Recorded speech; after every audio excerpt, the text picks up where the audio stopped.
ఓం నమ శివాయ, శ్రీమాత్రే నమః. మిత్రులకి, శ్రేభిలాషులకి, అలాగే నన్ను ఇంతగా ఆదరిస్తున్న యూట్యూబ్ ప్రేక్షకులందరికీ కూడా పేరు పేరు ధన్యవాదాలు. మిత్రులారా, మీ అందరికీ పరాదేవత ఎల్లవేళలా మీతో ఉండి మీ మనోవాంఛ నెరవేర్చాలని మనస్ఫూర్తిగా కోరుకుంటున్నాను. మనందరికీ లక్ష్మీ అమ్మవారి యొక్క అనుగ్రహం కలగాలని నేను మనస్ఫూర్తిగా కోరుకుంటున్నాను. ఎందుకంటే మనకి గురువారం నాడు, శుక్రవారం నాడు చాలామందికి తెలియనిది ఏంటంటే, ఈ 2 రోజులు మిగతా రోజుల కంటే చాలా శక్తి కలిగి ఉంటాయి. ఎలా ఉంటాయి? లక్ష్మీదేవి, శ్రీ మహావిష్ణువు యొక్క శక్తి గురువారంలోను, శుక్రవారంలో ఉంటుంది. ఎవరికైనా ధనము, ధాన్యము, విద్య, ఐశ్వర్యము, సంతానము, విజయము, ధైర్యము అంటే గజలక్ష్ములు అంటాం.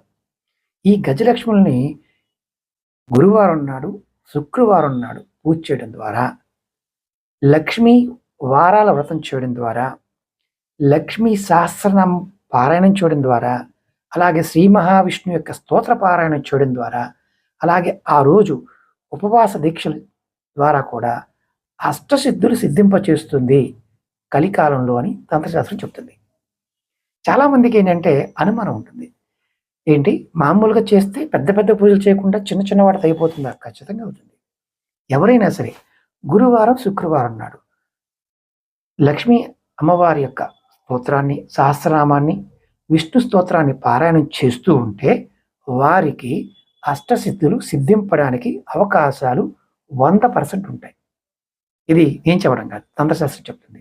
కాబట్టి ధనం కావాలన్నా, ధాన్యం కావాలన్నా, విద్య కావాలన్నా, ఐశ్వర్యం కావాలన్నా ఖచ్చితంగా గురువారం, శుక్రవారం ఖచ్చితంగా ఇది ప్రయత్నం చేయండి. అలాగే మీరు ఈ వీడియోని లైక్ చేసి మీ మిత్రులకి, మీ కుటుంబ సభ్యులకి షేర్ చేయండి. అది వాట్సాప్ గ్రూప్లో కావచ్చు, ఫేస్బుక్లో కావచ్చు, ట్విట్టర్లో కావచ్చు, ఇన్స్టాలో కావచ్చు. ఈ లింక్ను షేర్ చేయండి.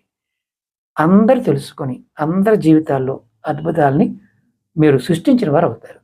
ప్రయత్నపూర్వకంగా షేర్ చేయండి. అలాగే మీ ఈ వీడియో చూసే మిత్రులకు నా విన్నపం ఏంటంటే, ఖచ్చితంగా లక్ష్మీదేవి నామాన్ని కామెంట్ రూపంలో తెలియజేయండి. ఓం నమ శివాయ, శ్రీమాత్రే నమః.